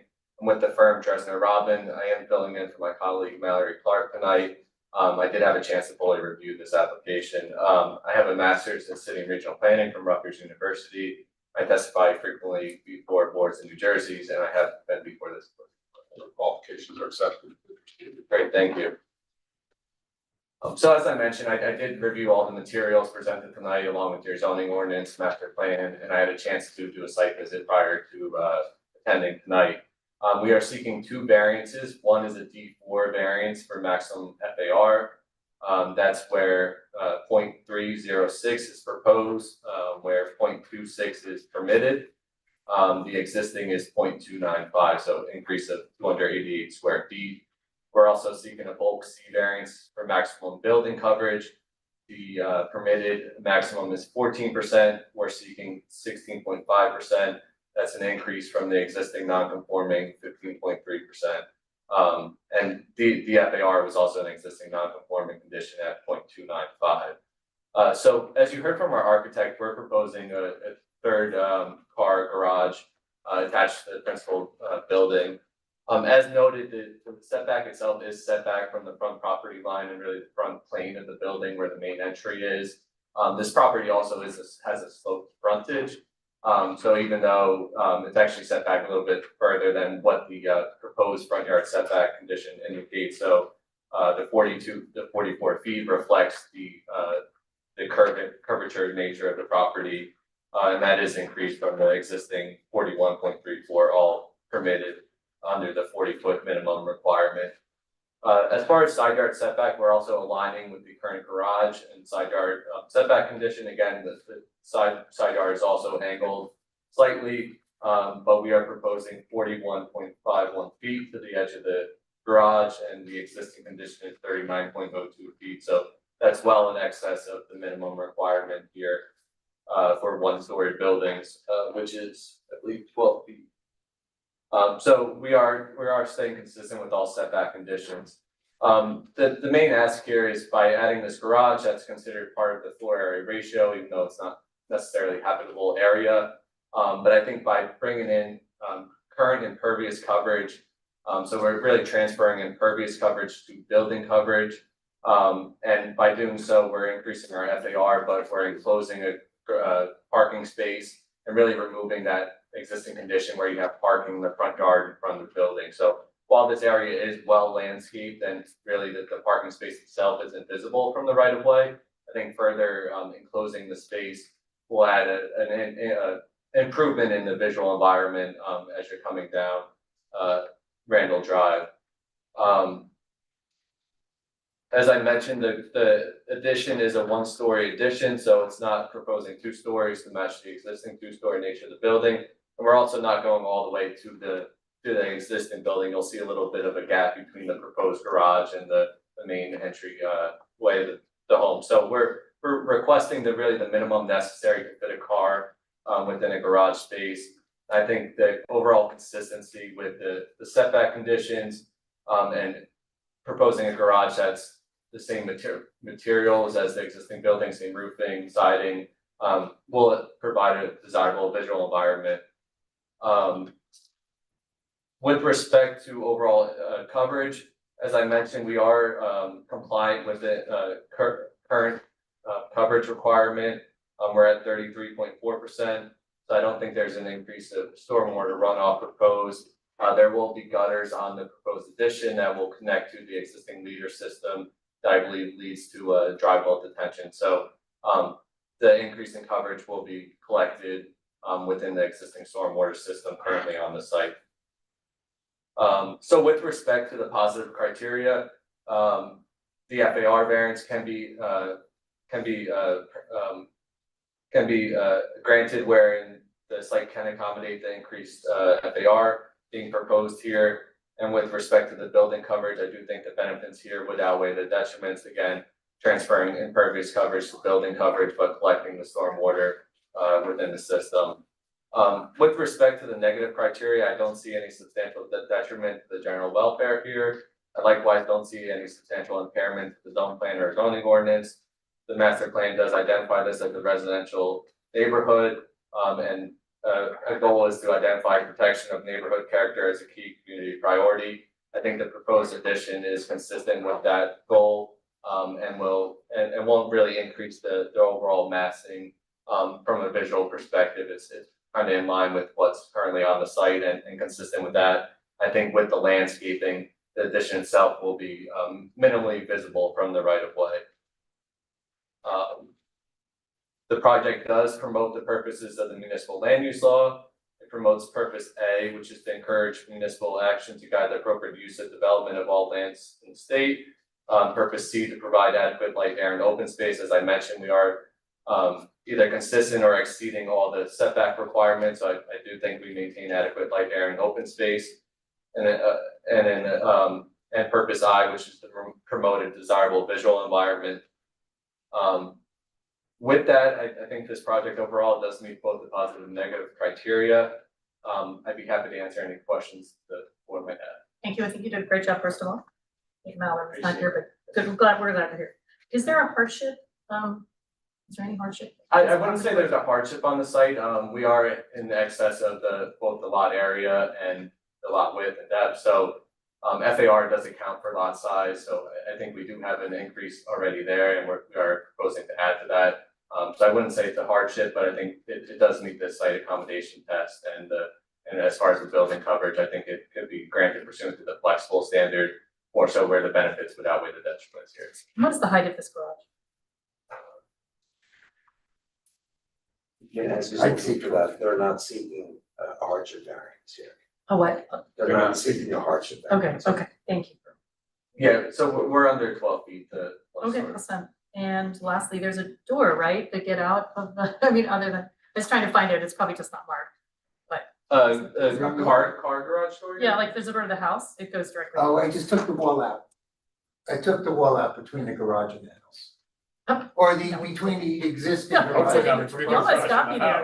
It's like, what? I screwed it up. No, dull. No, we just took, we removed the wall in that area, so. So there's a this door to the house. It's really a three-quarter garage. I got you. Is Okay. what it ends That's up. the wall you We took. just literally pulled the wall away. That wall, okay. You know, I'd say that it's about 8 feet at the front. And then the roof slopes up and ends up at 12 feet when it hits the building. That's why I was saying 12 feet. Okay. Right, it's a shed roof, front. Uh-huh. Shallower in front, hits the building, you know, as the pitch. So do you have any analysis of how the FAR as proposed compares to other houses on the street? You're really not going up very much in FAR, and I think there's a lot of reasons to be comfortable with this in my view, but you are at 30.6, which is not nothing over 26. So how does are there other houses on the street, do you know, that are over FAR? We did analyze the surrounding block and across the street. There's variety of lot sizes. Some are bigger than others. I think there were a couple of properties that were over, but relatively this is in excess and one of the larger homes on the block. Looking at neighbors, do others have 3-car garages? You know, can you speak to sort of the prevalence of that? Yeah, driving through the neighborhood, I think there were multiple homes with 3-car garages. And I'll also mention the R4 district, which this property is in, actually has a limit on the number of garages, which is 3. So the zoning does contemplate number of overall garages, and we are consistent with that. And If really I may, mean I that. think there's 1, 2, 3. I think 4 of the other 5 houses on the street have 3-car There's a lot garages. on that street. And one of the other requirements in the zone is that garages face side or rear yard, so we're also consistent with that. Some homes have a turnaround view driveways in the front. We don't have that here, and we're actually removing that front yard parking, which I think is a benefit visually. So you made the comment that the site can handle this, and I'm just a little puzzled about your confidence in that, because you're already over on lots, you're already over on building coverage, already over on FAR, and you want to increase both of those. So you're telling me that the building coverage restriction of 14%, the FAR 26 shouldn't apply here? No, I think when we look at FAR variances, which is kind of the top tier of a bulk standard in a zoning district, we also look for other waterfall effects of that. So, building coverage, as you mentioned, lot coverage, and then setbacks. So as I testified to, we are in excess of all the setback requirements. We are exceeding now even further the building coverage requirement with the addition of 288 square feet. But I think by transitioning current impervious asphalt paving into that building coverage, I think it's a little bit of a trade-off There's a there. reason that we have an impervious coverage and a building coverage. And it isn't just one of them. Yeah, it's So a, they're not interchangeable. yeah, I would agree with that. So building coverage and tied to FAR is more of a massing perspective. So I think really where we're proposing this addition is the most appropriate location for it, where we're not proposing to widen the house at all. And we're not proposing to go into the rear yard area where there's kind of an existing building line between the neighboring properties. So by filling in almost this gap of the front yard area that's well landscaped and minimally visually seen from the right of way, I think that's part of that site accommodation test, and I think that's why we're meeting it with this proposed addition, even though we are in excess of what's permitted. If you flipped it and put the third garage bay in the rear, you would need a rear yard variance, setback variance. I correct? believe that's the case, and I think that would also interfere with just the overall rear setback line that's been established on this block. And you would need more impervious coverage to. That's correct, Get to unless we the took it from garage. somewhere else, correct. And that sunroom that was there prior, that was torn down, that was in the back of the home. That was one of the improvements that was previously made. Any other questions? I don't think there's anybody in the audience. But any questions from the audience? Tim, anything else from you? Yeah, I just wanted to add something that we were talking about before, that the other thing about this site being able to accommodate the FAR is because it's so wide. This site presents as a big lot.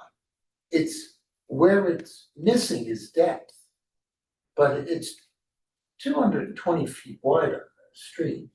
So I think And it's 4,500 square feet bigger, so you get more. Right. More, But I'm saying if more you have FAR, more building coverage, more square footage of FAR, and more square footage of building coverage. but I'm just saying that if it was that wide, you'd And I'm not expect the lot arguing, to be. if I were doing this, this is where I would put it, there's no argument. Just. No, I understand. But I My think point that is when you- about, you're over an FAR Right. and you want more. Right. You're over No, in no. building coverage, you want more. No, I see, but it's just that I think that the site can accommodate it because it looks so wide, the site itself looks so wide, that's all I'm saying. You don't really see the shallowness of the depth of the site itself, that's all I'm saying. Well, you won't even see the garage if you put the conifers in. and- No, you wouldn't and see it's- it. And the positioning of the house is such, I think if you're coming down Randall from the opposite side, probably wouldn't see the garage. Coming downhill. Coming, From Hartshorn. from the other side of the, Come down, so the house on the left. yeah. And we get on. Oh, yeah. You won't even see No, it, you come from wouldn't the see right, it. I don't know that you'll really see it. Coming off of Hartshorn, Yeah, really, it's pretty treated. Okay. No, that's all. Okay, I don't know if I had any comments from the audience, I don't.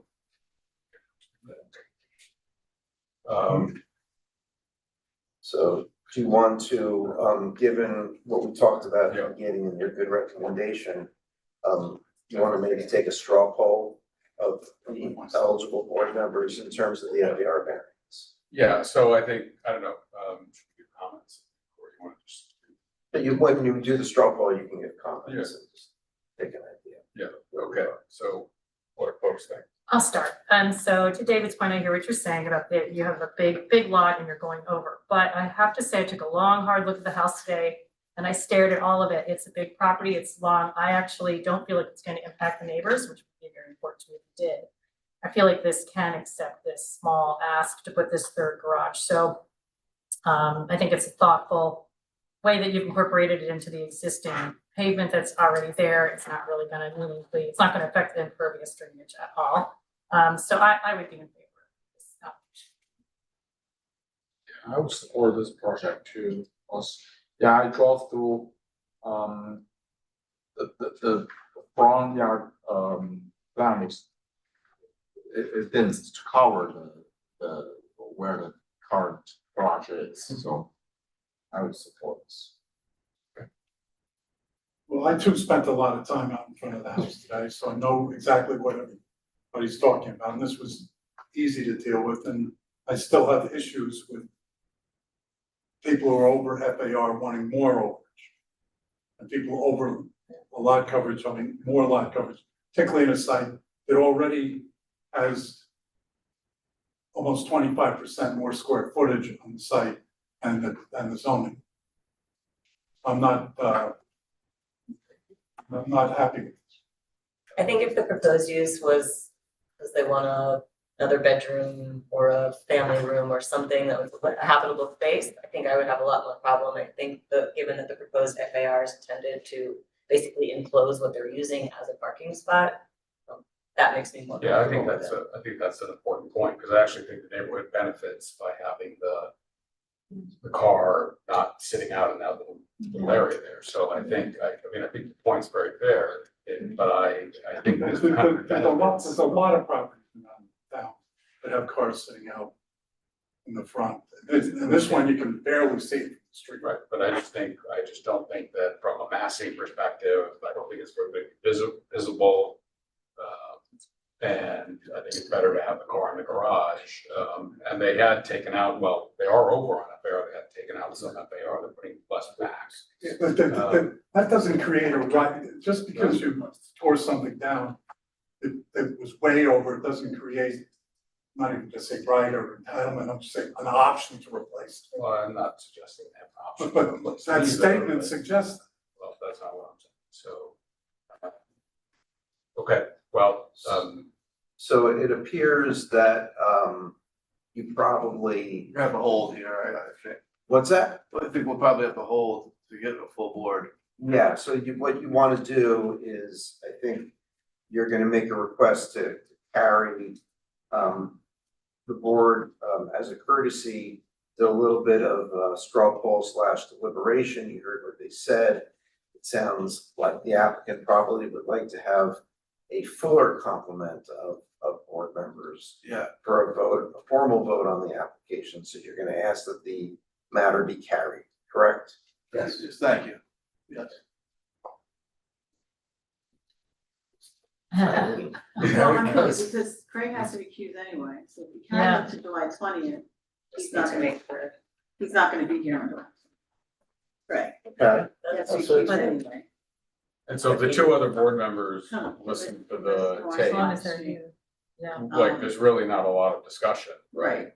I don't imagine it would take, It's gonna take any more than 10 minutes. Yeah. so I think we could do it on the 20th. They just we have to make sure they Yeah. do it. Okay, so Yeah, it's and then make July sure they're 20th? here too. Correct. They're gonna be able to Okay. attend. So. Yeah, so we're gonna carry the matter until July 20th. We're gonna be in the library at 200 Glen Ave.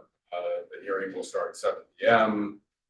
No notice required. No further notice required of the applicant. Okay. Okay, thank you. Okay, thank you so much for your time. I Beautiful appreciate it. home. Yeah, I never noticed it, like I never go down. Yeah,